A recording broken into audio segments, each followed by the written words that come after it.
श्री राम जन्मभूमि का निर्माण और उसकी प्राण प्रतिष्ठा पूर्ण होने के बाद अब श्री कृष्ण जन्मभूमि के मंदिर के लिए कार सेवा करने का ऐलान कर दिया गया है। हालांकि माननीय उच्च न्यायालय और सर्वोच्च न्यायालय में यह मामला विचाराधीन है, इसके बावजूद भी श्री कृष्ण जन्मभूमि मंदिर के भव्य निर्माण के लिए कार सेवा करने की घोषणा की गई है। और ये घोषणा की है गोवर्धन के समीप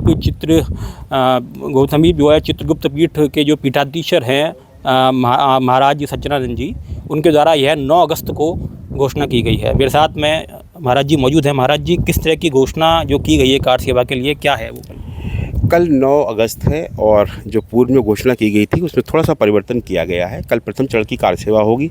इस कार सेवा में विधिवत हवन पूजन यज्ञ किए जाएंगे और प्रातः 9 बजे से 12 बजे तक यहाँ पर कार्यक्रम रहेंगे। उसके बाद में भंडारा प्रसादी होगी और सब भक्तगण जो बाहर से आ रहे हैं उनके सबके साथ बैठ के चर्चा की जाएगी। तो कल के इस आयोजनों में कहाँ से संत इसमें सहभागिता करने के लिए आ रहे हैं, कौन कौन आ रहे हैं? इसमें हरिद्वार से हैं, दिल्ली से हैं, काशी से हैं, कई जगह से संतों का आगमन कल हो रहा है। महाराज, अचानक से ऐसा क्यों क्या रहा कि अचानक श्री कृष्ण जन्मभूमि के लिए कार सेवा का ऐलान किया गया, जबकि आपको पता है कि ये मामला जो है न्यायालय में विचाराधीन चल रहा है, उसके बावजूद भी यह शंखनाद आखिर क्यों? देखिए, ये शंखनाद करने की व्यवस्था हमारी ये पड़ी कि काफ़ी समय से देख रहे हैं कि जो भी कार्यक्रम जो कार्य न्यायपालिका में चल रहे हैं वहाँ पे कहीं ना कहीं न्यायपालिका का जो कार्य है वो बड़ा ही जो है बाधित किया जा रहा है।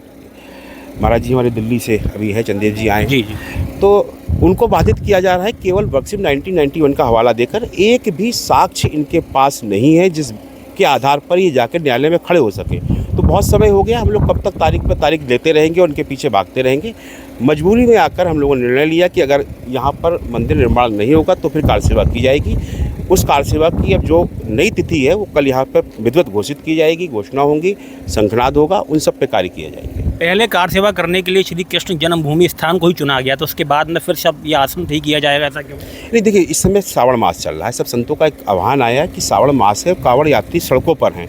हम लोग अगर उधर कूच करते हैं तो कहीं कोई भी प्रशासन के अधिकारियों से ही बात हो रही कि अगर गलती से मान लीजिए सबने शासन ने भी यही कहा और हमारे संतों ने भी, कोई भी वेशभूषा बदल कर आ जाए, वहाँ आकर कुछ गलत क्रिया कर जाए जिसका परिणाम तो सनातनियों को भुगतना पड़ता है, वो लोग करेंगे। तो बोले इसलिए जब तक श्रावण मास है, कांवड़ यात्री है, तो इसलिए इस तिथि की 9 अगस्त की जो तिथि है उसके समस्त कार्यक्रम हमारे केवल इस प्रांगण में होंगे। हवन पूजन यज्ञ और सब जितने संत महापुरुष हमारे पहुँच रहे हैं, आप सबके यहाँ पे आशीर्वचन होंगे और आगे की जो कार्यक्रम है उसकी रूपरेखा तैयार की जाएगी। क्योंकि शासन प्रशासन आपके इस ऐलान से सहमत है? हाँ, देखिए, यहाँ हमने उनसे कह दिया हम जब बाहर नहीं आ रहे हैं, हमें तो अपने अंदर कार्य करना, तो इसमें तो कोई किसी को दिक्कत है नहीं। कार सेवा पूर्ण कैसे मानी जाएगी जब आप स्थान पर ही नहीं जाएंगे? तो कार सेवा आप कैसे मान सकते हैं पूर्ण? देखिए, कार सेवा का अर्थ है अपने प्रभु के प्रति अपने कर कमलों द्वारा किए गए कार्य को ही कार सेवा कहते हैं। कार सेवा कई चरणों में अलग अलग रूप में होगी।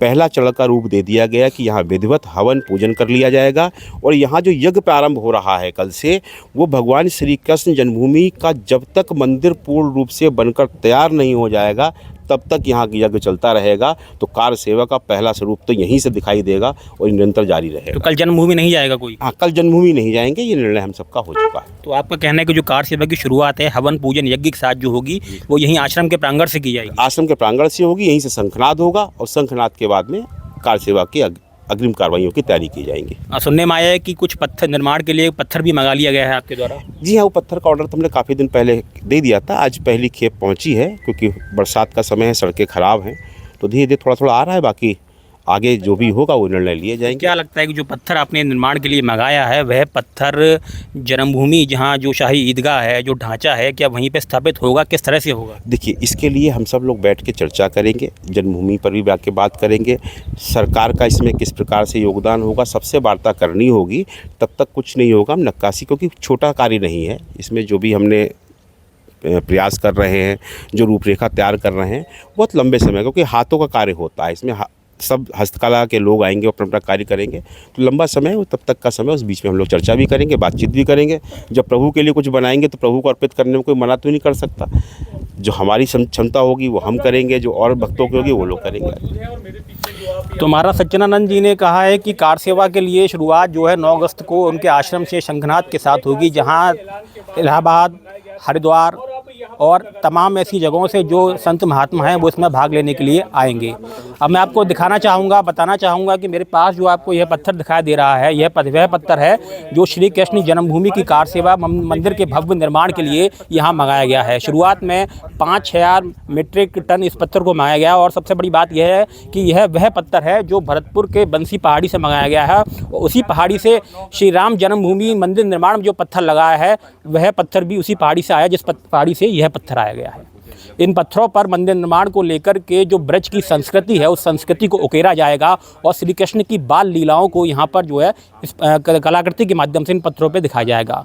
हालांकि अब देखने वाली बात यह है कि प्रशासन और शासन की रोक टोक और सतर्कता के बावजूद भी जो कार सेवा का ऐलान किया गया है श्री कृष्ण जन्मभूमि को लेकर के स्वामी सच्चिदानंद महाराज की ओर से, वह कितना सफल होता है कितना नहीं होता है यह आगे पता चलेगा। मथुरा से मैं दिग्विशाल।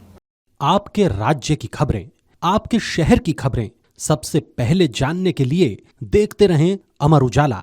चैनल को सब्सक्राइब जरूर कर लें और पाएं हर अपडेट।